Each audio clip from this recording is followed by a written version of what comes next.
Hello, today I'm going to be talking about the history of mini handheld sewing machines. This is a Sun mini sewing machine that was made in the early 1970s, and I attempted to use this machine in an earlier video, and if you haven't already, please do go and check out that video.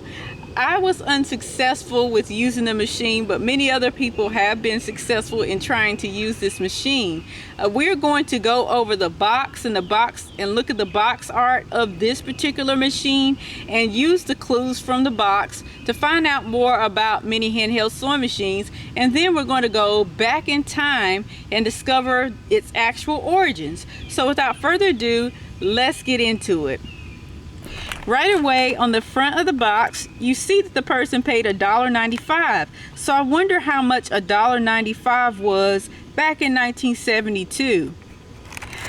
It says mini chain stitch sewing machine. So a chain stitch machine is a machine that has a hook in the bottom area of the machine, and then up top is where your thread goes, and you put your thread through the eye of the needle, and then when you turn the hand wheel or whatever mechanism is used to push the needle down, it goes down, and then the hook catches your thread and creates a loop or a chain stitch, and that is what creates your stitches.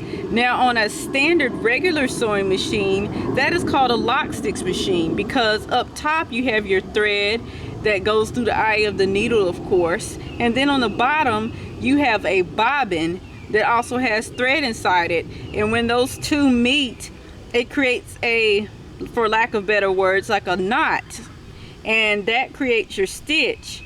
And lock stitches are a lot stronger than chain stitches are. So chain stitches are generally only used for finishing the edges on athletic garments and so forth. I have an example of a chain stitch right here. It's in a jacket. This right here would be your chain stitch that was created with a serger, and it's just for finishing the edges so you don't get frayed edges on your garments. So that's just something to think about with this, because it could mean that this machine would be create a little bit of a weaker stitch than your regular sewing machine would create. Okay, so it says patent pending. That's interesting. And on the back it says you need only up and down motion like staples to sew. Freely stitches curtains and drapes without removing them from windows. Useful for mending unexpected rips, frays, rents, and garments being worn. It's fun to design and sew your own handkerchiefs, aprons, or pillowcases. Easy to sew on zippers. Restyle a tablecloth with neat edge decoration. Normal spool can be applied to sun for long range sewing, such as basting.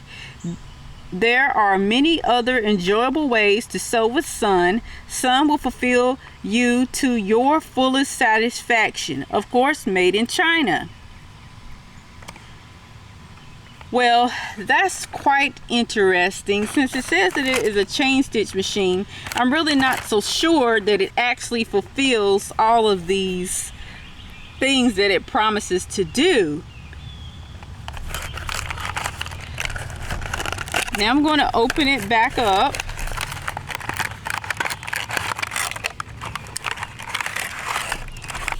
And here is the manual.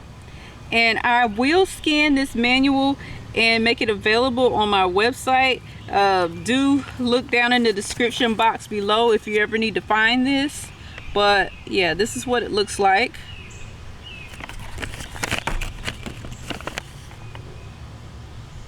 So now we're just going to use the clues from this box to find the origins of the handheld sewing machine. It's possible that Sunwing Ming Company made the Sun handheld machine because they were established in 1970 and they made a wide variety of different products. So I'm thinking that this could be the same Sun that created the handheld, but I can't be 100% sure. Let's leave this topic and now go look and see if we can find out the origins of the handheld altogether. I began my research by looking at patents from the U.S. Patent Office. What I ran across was this particular application, which was filed in July of 1928, and I'm just going to read to you a snippet from that filing. It says, another object of the invention is the provision of a sewing machine which is light in weight and may be manipulated by hand after the manner of an ordinary pair of shears, so that the machine may be easily handled and conveniently carried about and operated to stitch any ordinary material without undue fatigue. So this is a handheld sewing machine, and it is a chain stitch because it has the hook down at the bottom to catch your thread from the top. The second similar object is a patent that was filed in 1945 by David Mearson and Irving Morit. I'm just going to read to you a small snippet. It says, the invention is a hand sewing machine of the kind which is held in the hand when being used and operated by squeezing and releasing a pair of plier type hand grips. The purpose being to improve the practicality of instruments of this kind, as well as to reduce their manufacturing costs so that their special utility can be made more generally available. The one interesting thing I found about this hand sewing machine was that it could either be manufactured as a lock stitch machine or as a chain stitch, because they made the provisions for that inside of their patent, and I just thought that was cool.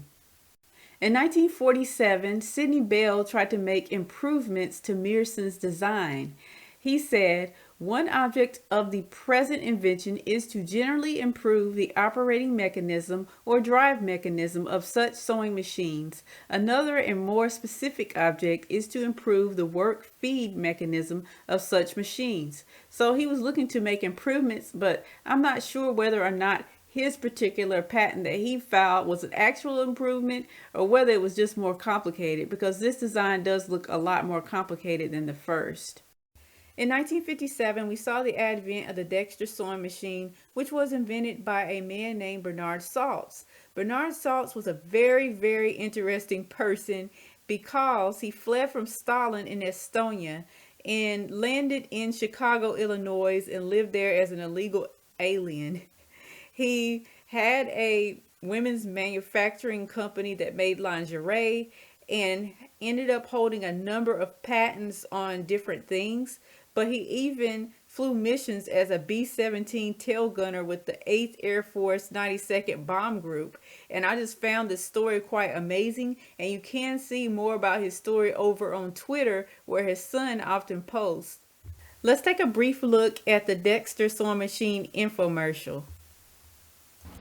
You're watching the Dexter Hammer and Stitcher, one of the most useful and versatile appliances to come along in years. Well, I can definitely see that he is making some tall claims with that radio voice.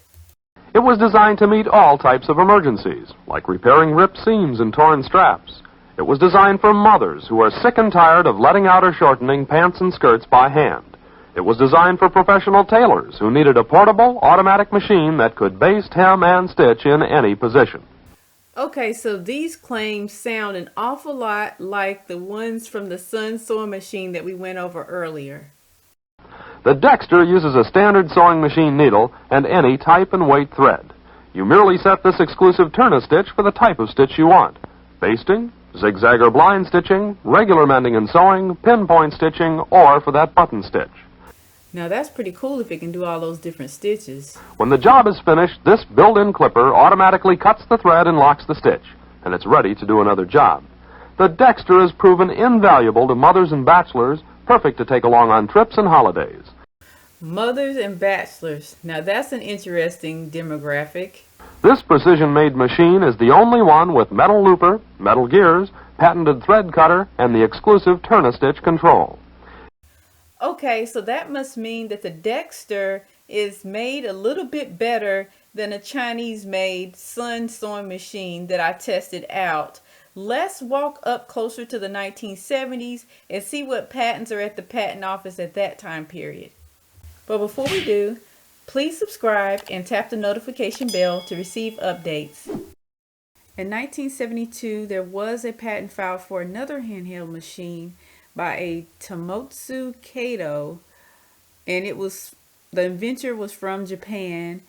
And it says a portable electric sewing machine is provided, which comprises an elongated casing containing therein an electric motor and its driving power source. The rotary power of the motor is converted through a sewing needle operating mechanism to up-down reciprocal movement of a sewing needle and is transmitted through a cam assembly to a tooth member and a swinging member to move them in synchronization with the needle operating mechanism. Okay, so this particular machine is battery operated, and it looks a whole lot like the handheld machines that we see all on Amazon and all on Temu today. I never found an exact match to the Sun handheld machine at the patent office, but what I did find is that there were a number of other companies producing the exact same machine at the exact same time, just in different colors. One example would be the Ami handheld machine, which was made by a Japanese company. There was also a 1970s iteration of the Dexter sewing machine that was called the Mini Sew, and I just thought that was quite interesting. In '73, John Doyle filed for another patent for a handheld machine, and it says a portable, lightweight, handheld, chain-stitch sewing machine having a reliable and inexpensive device for raising and locking the presser foot carrier rod, a pivoted spool spindle movable between a storage position in which it is nearly flush with the side wall of the sewing machine housing and working position in which it extends perpendicularly away from the wall. Okay, so this one actually has a presser foot and a handle for carrying and some other little features that make it more like a regular sewing machine. And I have seen a lot of iterations of this starting from the 1970s on up to this time period today. What I gather from all of my research is that there have been handheld sewing machines being developed since 1928, and all of those machines have been slight improvements from the last one, but there have really been no improvements made to the handheld sewing machine since the early 1970s, and I really do feel that someone should come up with an improvement to the old designs so that we have something that stitches more like a regular sewing machine that is small enough to fit in the palm of your hand. But what do you all think about this? Please leave your comments down in the comment section below. Thanks for watching. Please like, comment, and subscribe to receive more sewing related content. Peace.